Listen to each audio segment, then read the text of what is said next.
السلام عليكم dhalinyaro soo dhawaada waa Mal Maxmuud halkaan waxaynu ku arki doonaa tobankan erey meesha noo saaran ereyga koowaad waa Phoenix ereygaas si aad u fahantid sheekar baa kaaga sheekeynaya oo aad u gaaban waxaa jirta sheeko oo maaragtay curis ah yani wax xaqiiqo u jira ma ahan waa mythical story sheekada waxay leedahay waxaa jirtay shimbir ku nool Arabian Desert Sahara Arabian Peninsula shimbirka markii uu dhinto ama la gubo dib uu soo noolaan jiray yes shimbirka baa Phoenix la yiraahdo shimbirkaas wuxuu u taagan yahay reborn ama rebirth wax markii dumaan aanan saa ku dumayna dib u soo laabasho sameeyo inta badan sheekooyinka curiska ah ama sheekooyinka fictionka ah ayaa loo isticmaalaa yes marka ereygaas Phoenix halkaas ku yimaaday micno gaar ah oo Soomaaliga uu leeyahay ma jirto yes shimbirta baa loo leexiyaa shimbirti Phoenix ereyga labaad snap up waxaa la yiraahdaa grab yani qofkii inuu supermarket ka soo galo alaabtan uu ku boodo ta kale uu ku boodo ta kale uu gato sababtu saa u yeelayeen waa laba midkood waa inay alaabtaas aad u wanaagsan tahay ama alaabtaas raqiista yes taa baa la yiraahdaa snap up yes for example they snapped up all the discounted laptops iyagaa ku booday laptopyada yani discountiga loo sameeyo idin yes ereyga saddexaad socialite waa qof caan ah yes qof caan ah bulshada ku dhex jiro yani kolba xaflad tago ayaa la yiraahdaa socialite waa celebrity amal yes he married a famous socialite celebrity wuxuu guursaday qof aad caan u ah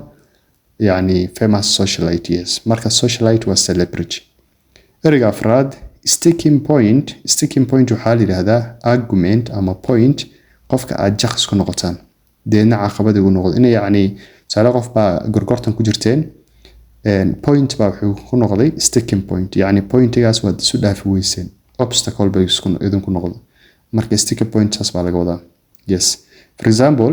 the price was the sticking point in negotiation qiimaha ayaa wuxuu noqday sticking pointiga halka aynu isku fahmi weyne pointiga aynu ka gudbi weyne yes markaynu gorgortamayn ereyga shanaad twinkly waxaa la yiraahdaa wax markay dhaldhalaalayaan yes twinkly dhaldhalaalayaan yes shining ama sparkling ama glimmering dhammaantood hawaayo dhaldhalaal yes ereyga lixaad ascent waxaa la yiraahdaa wax markay kor u kacayaan yes ama qiimaha ahaado ama qof awoodiisa ha ahaato ama cilmigiisa ha ahaado ama yani wax walbo markay kor u socdaan yani they are rising tabaa la yiraahdaa ascent waxaa kaloo la yiraahdaa koritaan yani inaad wax kor u kortid ama guriga dheer ha ahaato ama buursiga kor u koray yes ascent ereyga toddobaad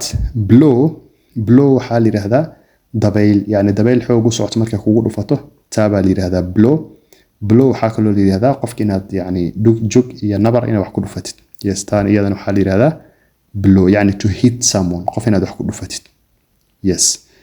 good ereyga sideedaad bunk bed waxaa la yiraahdaa sariiraha double deck ah yani sariiro waxaa jiro waxay leeyihiin sariirta hoose iyo sariirta kore sariiraha noocaas ee double deck ah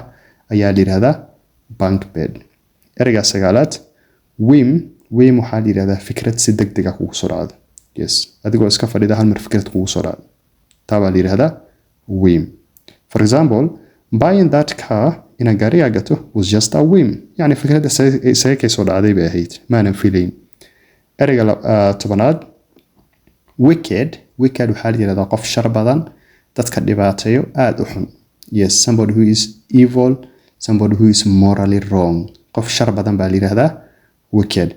ashka intaas ayuu ka yahay keep learning and have a good day bye bye